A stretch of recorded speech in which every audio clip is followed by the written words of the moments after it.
இந்த இடம்லாம் கிராஸ் பண்ணும்போது கொஞ்சம் திகிலாக தான் இருக்குது.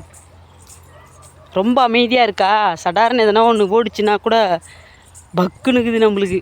இந்த காட்டுக்குள்ளே அடர்ந்த வனம் இல்லையா,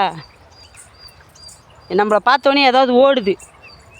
அணில், குருவி எல்லாம் கூட்டமாக படப்படான்னு ஓடும் போது நம்மளுக்கு கொஞ்சம் ஐயோ என்ன ஓடுதுன்னு பக்குனுக்குது.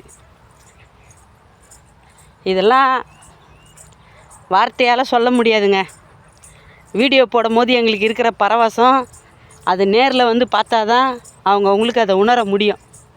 இந்த மாதிரி ஒரு அடர்ந்த வனத்துக்குள்ளே ட்ராவல் பண்ணும்போது, அப்படியே யூட்டர்ன் பண்ணும்போது அதெல்லாம் வேறு லெவல். அதெல்லாம் வார்த்தையால் சொன்னால் புரியாது.